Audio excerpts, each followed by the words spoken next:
we're gonna make some salsa. Yeah. All right, so we're gonna be using the low profile 64-ounce container today.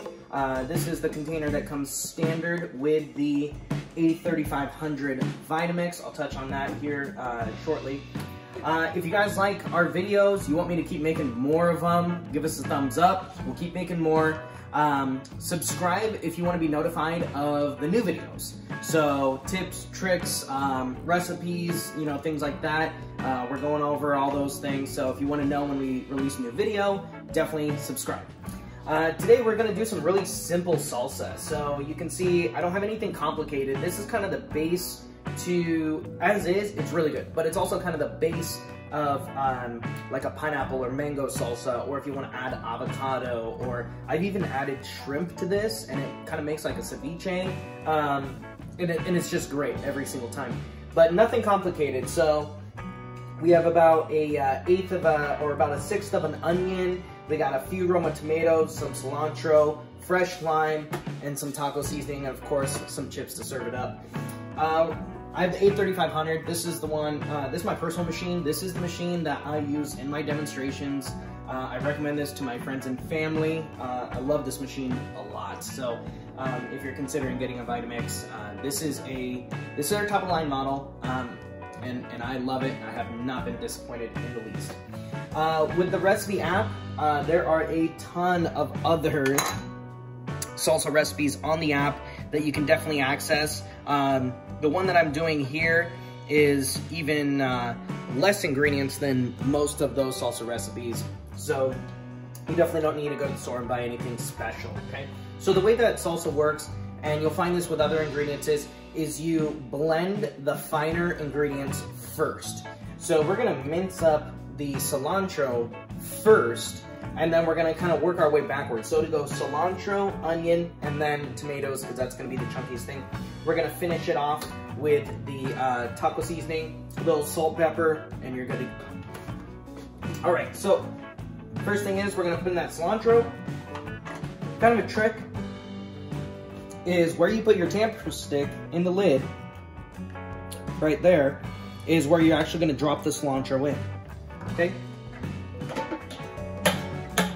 So go ahead and turn the dial, turn the screensaver off. And to mince, we're gonna use speed number a little bit higher, medium speed, maybe like 5 or 6, right in there. And we're just gonna turn that baby on. Okay. So what I'm gonna do is I'm just gonna drop that in through the top. And you'll see it just minces it right up for me perfectly.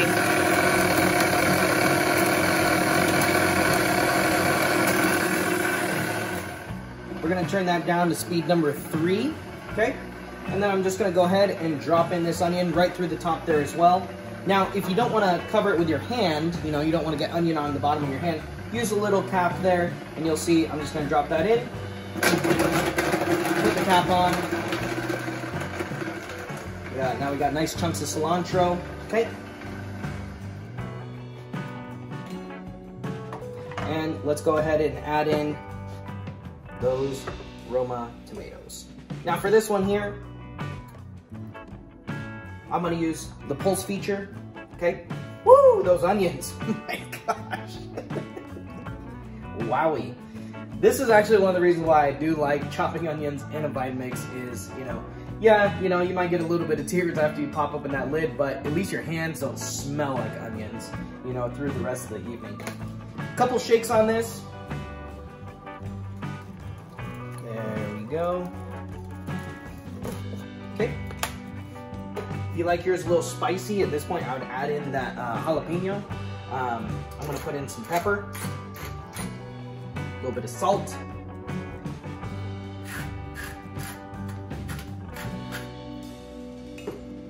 and we're gonna go ahead and put in, I like lime a lot, but I found that a lot of people don't like it as much as I do. So I would start off, you can always add more to this. I would start off with squeezing a half a lime in there. Personally, I'll probably end up putting the whole lime in there, but you know, like I said, not everybody likes as much lime as I do. Perfect. Okay, so what we're gonna do at this point here is we're just gonna leave this at a low speed, okay? I'm gonna use speed number 2. So as you can see, I've worked backward from a higher speed to a lower speed depending on how fine I want these ingredients. And I'm just gonna use that pulse feature there, and we're just gonna chop it up using that. So what's happening right now is it's basically chopping, then settling, chopping, then settling. So this way those large chunks can get back down in the bottom. Oh, that's awesome, look at that. So as this is going, it's basically just mixed everything together for me. Oh, perfect.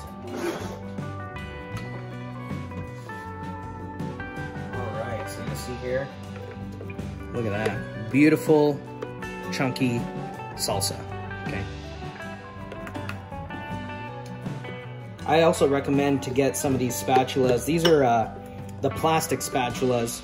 I love these a lot. I've actually been using these same spatulas. You'll see me use these in my demo.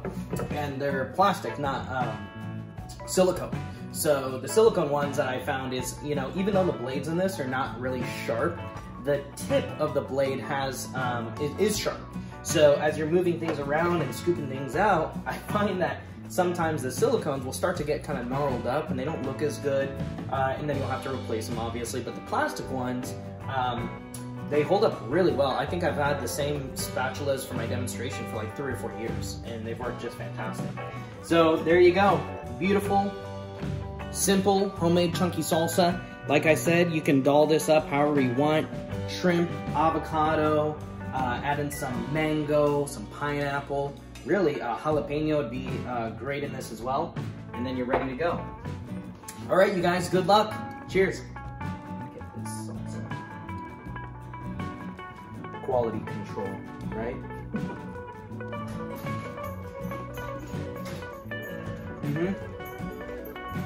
Nailed it.